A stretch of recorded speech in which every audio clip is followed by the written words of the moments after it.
Kate Bayless is an accomplished writer covering lifestyle, health, travel and parenting with bylines across the web at sites like Prevention, LivingHealthy, iVillage, Babble and Momtastic, as well as national glossies like Parents and Fit Pregnancy.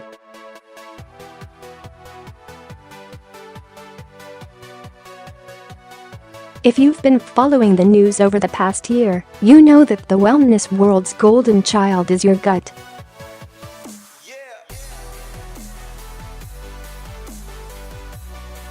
Though not as glamorous as the heart or brain, studies are showing that the status of your gut microbes can impact everything from your body's inflammation and weight to your skin and brain health.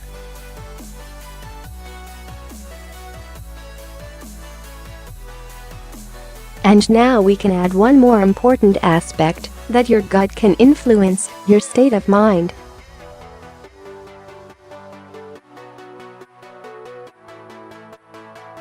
One of the biggest influencers of mood in your body is a neurotransmitter called serotonin.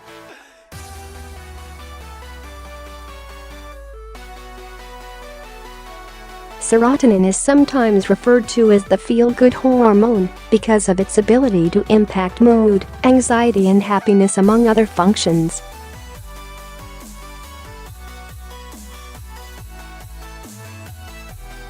While some serotonin is created and used in the brain, between 80 and 90% of it is created in the intestines, our gut.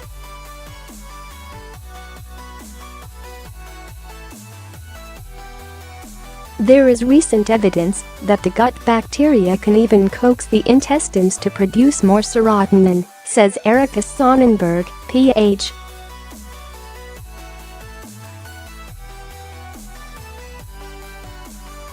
Senior research scientist at the Stanford University School of Medicine in the Department of Microbiology and Immunology and co-author of The Good Gut: Taking Control of Your Weight, Your Mood, and Your Long-Term Health.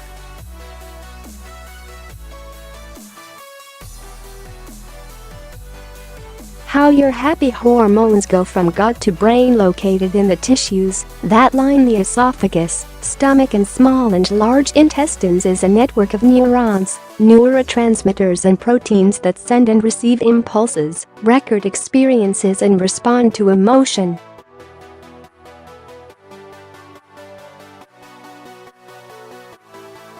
This enteric nervous system, ends in your gut, is also often called your body's second brain, and it connects and communicates with your central nervous system, CNS.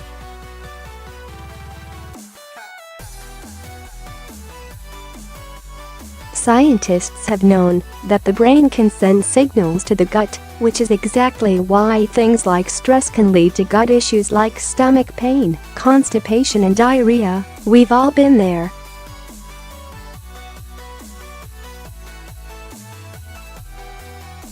But current research is finding more proof that communication is a two-way street. The central nervous system can impact the enteric nervous system in the gut, and vice versa.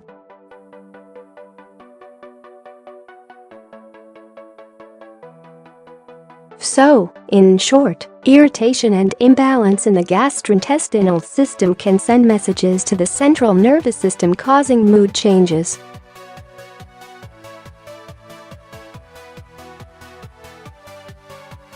Treat your gut well, and a happier mood may follow. Also, according to a 2015 report by Ling-Zhu and Jane.A.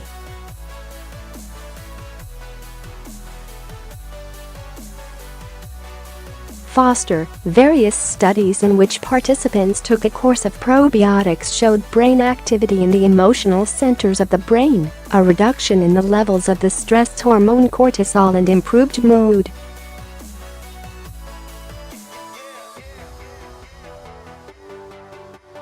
Overall, these studies in healthy individuals provide clear evidence of a link between microbiota and emotional processing, the report says.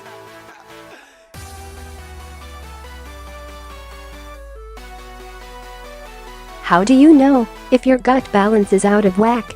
We really don't have the tools to tell at this point what is normal for your gut, but the field is advancing rapidly, explains Dr.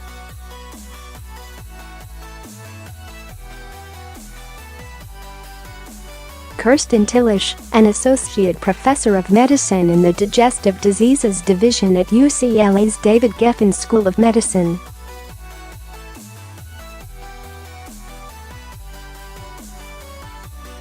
If you eat a typical Western diet, though, there's a good chance your gut microbes could use some help.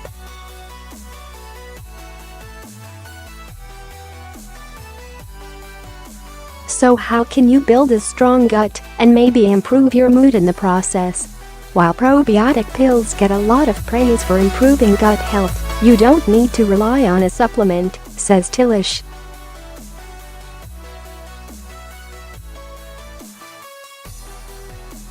A change in the foods you consume can alter your gut health and your mental outlook for the better.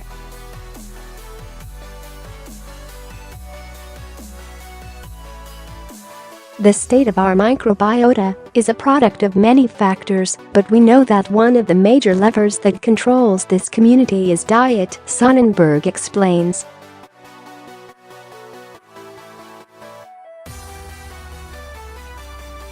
Your long-term dietary patterns dictate to a large extent which bacteria you have in your gut and their metabolic output,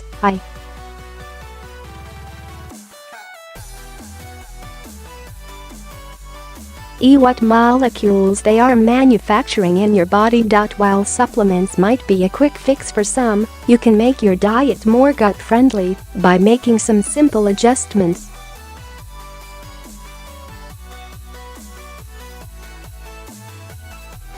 When optimizing digestion and gut function, there are certain foods that should be avoided as well as key foods to include, explains Jacqui Justice, Nutritional Director, Balance 3H Diet Plan, New York Health.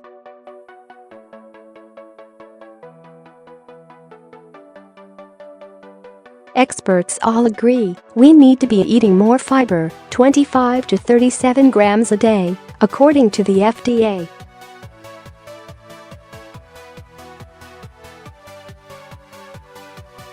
Fiber, the complex carbohydrates found in fruits, vegetables, legumes, whole grains, nuts and seeds, are the major food source for the bacteria in our gut, says Sonnenburg.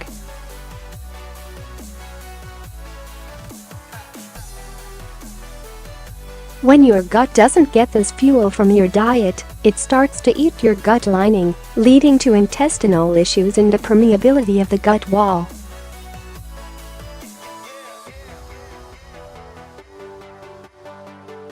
This mucus lining is a key barrier that our body erects to keep our gut bacteria at a safe distance from our intestinal cells, Sonnenburg explains.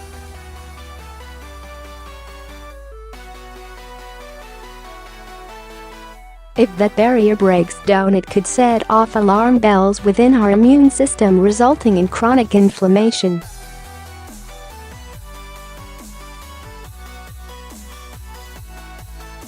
Justice recommends high-fiber foods like beans and legumes, nuts and seeds, cruciferous veggies and fruits like avocados, pears, blackberries, and raspberries.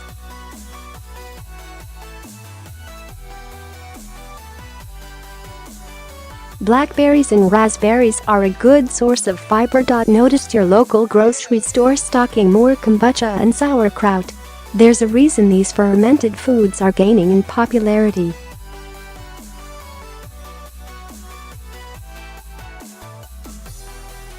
When foods are fermented or cultured, the bacteria, yeasts or molds used in the process pre-digest the food, meaning they break down the carbohydrates, fats and proteins to create microflora, friendly, life-giving bacteria beneficial to the gastrointestinal system, explains Justice.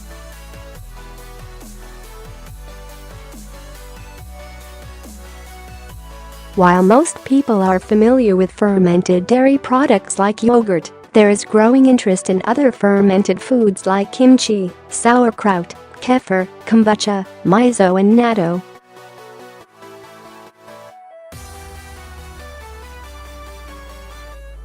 Many of these fermented foods can even be made at home. If you're eating foods that are more likely to inflame your insides, you're certainly warranted to be in a bad mood.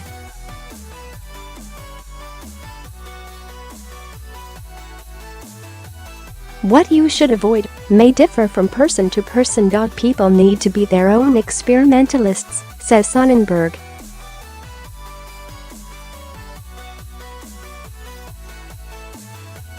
Since the microbiota is individual, what could be fine for one person may be an issue for someone else.